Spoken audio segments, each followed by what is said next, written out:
कोई पूछे कि केस को जीतने का कौन सा तरीका है जो गारंटी के साथ सफलता दिला सके, कभी फेल ना हो, जिस पर आरोपी और एडवोकेट और जज सब आंख मूंद कर भरोसा कर सकते हो, तो ऐसा कौन सा तरीका है? तो हम अपने अनुभव के आधार पर एक ही बात कहेंगे कि हमें तो केवल एक ही वह तरीका नजर आता है, और वह तरीका है एक सही क्रॉस एग्जामिनेशन का। क्रॉस एग्जामिनेशन ही वह हथियार है जो युद्ध भूमि में कभी धोखा नहीं देता है। पिछले दिनों एक थका हारा क्लाइंट हमारे पास आया और कहा कि मेरे केस को बचा लीजिए, प्रोसिक्यूट्रिक्स हमारे वकील साहब के वश में नहीं आ रही है, हम उसे क्रॉस करने में सफल नहीं हो पा रहे हैं। उसने उस क्रॉस का कुछ भाग हमें दिखाया जिसमें हम उसकी पहचान को हटाकर आपके साथ साझा करते हैं। उस क्रॉस को सामने स्क्रीन पर देखिए। प्रोसिक्यूट्रिक्स किसी भी सवाल का सीधा जवाब नहीं दे रही है, वह हर बात को मना कर देती है, नकार देती है और कई बार कह देती है कि याद नहीं है। आपने पैरा 16 व 19 में गलत आरोप लगाया है। जब उससे यह सवाल पूछा जाता है तो वह इनकार कर देती है। वह कहती है ये कहना गलत है कि हमने पैरा 16 व 19 में गलत आरोप लगाया है। उससे पूछा जाता है कि आपको कभी आरोपी ने मारा नहीं है, तो वह मना कर देती है और वकील साहब बेबस हैं। वे गवाह को अपने ऊपर हावी होते हुए देख रहे हैं। बहुत असमंजस की स्थिति है। पहले तो आप यह जान लीजिए कि ऐसा हो क्यों रहा है, क्योंकि ऐसा आमतौर से आपने भी होते हुए देखा होगा। कोई गवाह वकील साहब के ऊपर उल्टा हावी होने लगता है, और ऐसा यहाँ इस केस में इसलिए हो रहा है क्योंकि वकील साहब ने पहली बात क्रॉस करने से पहले तैयारी नहीं की है, सवाल नहीं बनाए हैं। दूसरी बात, बिना प्रिपरेटरी क्वेश्चंस के ही लीगल सजेशंस को वो दे रहे हैं। ऊपर लिखा है ना कि यह कहना गलत है, तो यह कहना गलत है का मतलब कि उसको लीगल सजेशन दिया गया और उसने उस सजेशन को मना कर दिया है, और वो ऐसा इसलिए हो रहा है क्योंकि वकील साहब ने कोई प्रिपरेटरी क्वेश्चंस पहले गवाह से पूछे नहीं है। और तीसरी बात है कि हताशा और असफलता,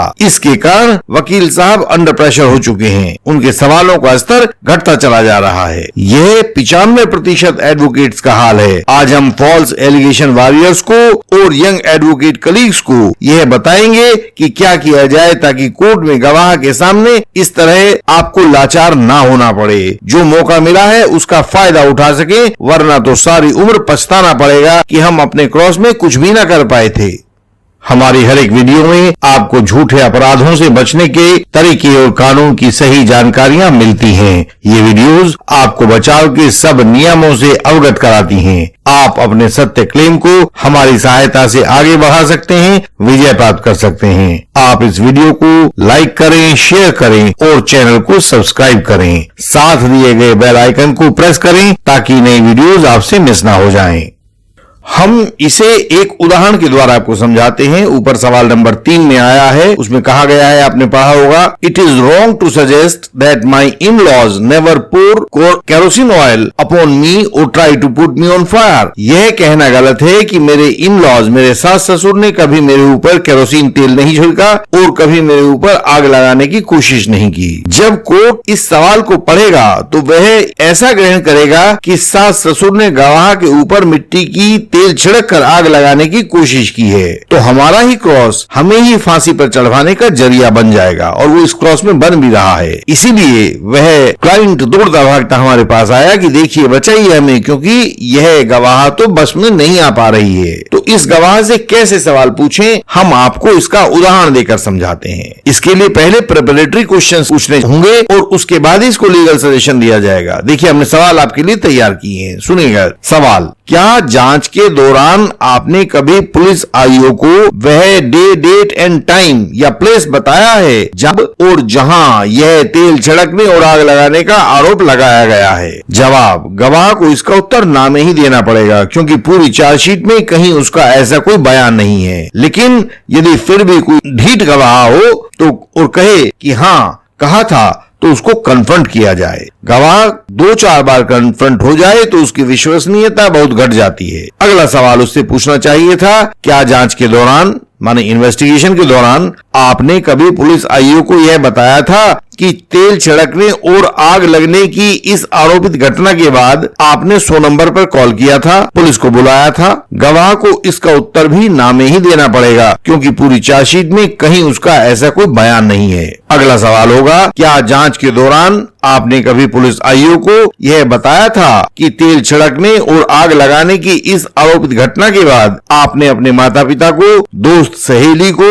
भाई बहन को, किसी को फोन करके ऐसी घटना के होने के बारे में बताया हो? गवाह को इसका उत्तर भी ना में ही देना पड़ेगा, क्योंकि पूरी चार्जशीट में ऐसा उसका कोई बयान नहीं है। अगला सवाल, क्या जांच के दौरान आपने कभी पुलिस आईओ को यह बताया था कि तेल छिड़कने और आग लगाने की इस आरोपित घटना के बाद आपको कोई चोट वगैरह लगी हो और आपने किसी डॉक्टर से, हॉस्पिटल से, डिस्पेंसरी से कोई मेडिकल इलाज लिया हो? गवाह को इसका उत्तर भी ना में ही देना पड़ेगा, क्योंकि पूरी चार्जशीट में कहीं उसका कोई ऐसा बयान नहीं है। अगला सवाल है, क्या जांच के दौरान आपने कभी पुलिस आईओ को यह बताया था कि तेल छिड़कने और आग लगाने की इस आरोपित घटना के बाद आप जान बचाने के लिए घर से बाहर बचकर भागी हो और पड़ोसियों की सहायता की पुकार की हो? और गवाह को इसी कारण से इसका उत्तर भी ना में ही देना पड़ेगा।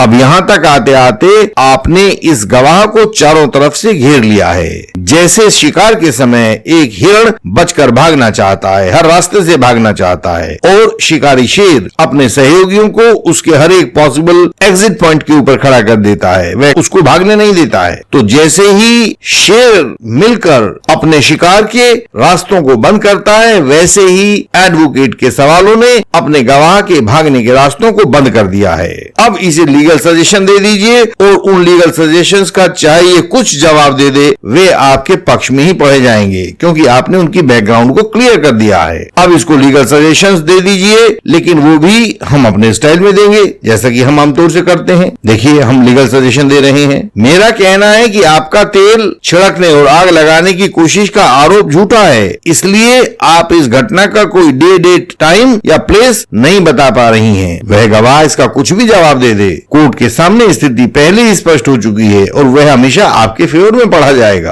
अगला सजेशन है, मेरा कहना है कि आपका तेल छिड़कने और आग लगाने की कोशिश का आरोप झूठा है, इसलिए आपने जांच के दौरान पुलिस आईओ को कोई ऐसा तथ्य नहीं बताया है जिसकी वेरिफिकेशन की जा सकती हो। आपने किसी पड़ोसी का बयान नहीं बताया है, किसी पड़ोसी की इंटरवेंशन नहीं बताई है, किसी का आना जाना नहीं बताया है, कोई चिल्लाना नहीं बताया है। आपने ऐसा कुछ भी नहीं बताया है जिसे किसी से पूछकर जाना जा सकता हो कि हाँ, आपने वास्तव में ऐसा किया था। और दूसरी बात यह है कि आपके जो भी आचरण पॉइंट थे, वे सारे के सारे वे थे जो सामान्य होते हैं। जिस व्यक्ति के ऊपर मिट्टी का तेल छिड़क कर आग लगाने की कोशिश की जाए, उसका आचरण परिवर्तित हो जाता है, वह जान बचाने की कोशिश करता है। आप कहीं से जान बचाने की कोशिश करती हुई दिखाई नहीं दे रही हैं। इन सवाल जवाबों की श्रृंखला के बाद आप यह समझ सकते हैं कि आपने गवाह को कोई सजेशन दिया और गवाह ने उसको मना कर दिया, तो आपके विकल्प समाप्त हो जाते हैं। कोर्ट के पास तस्दीक करने का ऐसा कोई जरिया नहीं होता जिससे वह यह बात पता लगा सके कि उसके जवाब में सच बात सामने आई है या झूठ बात सामने आई है। लेकिन हमने इस उदाहरण में सजेशन देने से पहले उस गवाह के वे सब रास्ते बंद कर दिए जिनसे गवाह बचकर निकल सकता था। इसके लिए हमने उनसे डायरेक्ट इंटरोगेटरीज पूछी, सवाल किए, और जब गवाह को चारों तरफ से घेर लिया गया तो हमने उससे सजेशन दे दिए।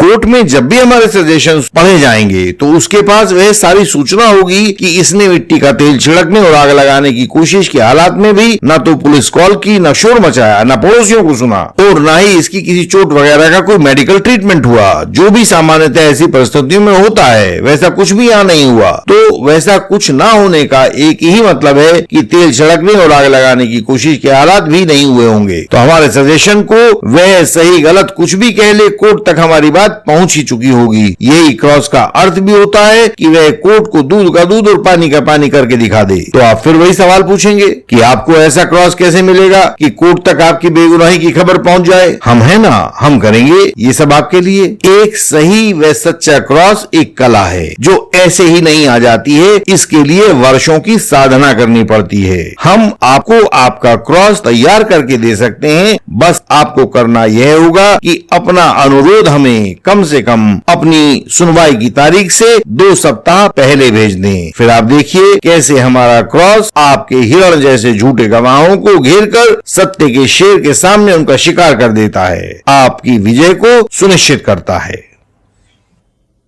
झूठे आरोप यानी कि फॉल्स एलिगेशन के खिलाफ हमारा संघर्ष जारी है। कानून के इस दुरुपयोग के खिलाफ हम दृढ़ता से आपके साथ, आपके पक्ष में खड़े हैं। यदि आपको भी ऐसी ही या कोई और कानूनी समस्या है तो हमें बताएं, हम आपकी सहायता के लिए प्रणबद्ध हैं। भारत के लगभग सभी क्षेत्रों से हमारे पास ब्रीफ आते हैं, केसेस आते हैं, उनमें सहायता के लिए पुकार होती है, परामर्श की मांग होती है और भी अनेक प्रकार से सहायता हमसे मांगी जाती है। आपकी सहायता अलग तरह की हो सकती है, वह हमें बताएं। अपनी सहायता पाने के लिए हमें सामने स्क्रीन पर दिए गए फोन नंबर, ईमेल आदि से हमें संपर्क किया जा सकता है। यही जानकारी नीचे डिस्क्रिप्शन में भी दी गई है। हमारी वेबसाइट है indianlegalsystem.org। आप इस पर जाकर बहुत महत्वपूर्ण जानकारियां पा सकते हैं जो आपकी सरल भाषा में दी गई हैं। हम ऐसी ही जानकारी भरी वीडियोस आपके लिए लाते रहे हैं और आगे भी लाते रहेंगे। आप इस चैनल को सब्सक्राइब करें, नीचे दिए गए बेल आइकन को प्रेस करें ताकि अगली वीडियोस आपसे मिस ना हो। हम आगे भी आपसे अगली वीडियोस में मिलते रहेंगे। तब तक के लिए प्रणाम।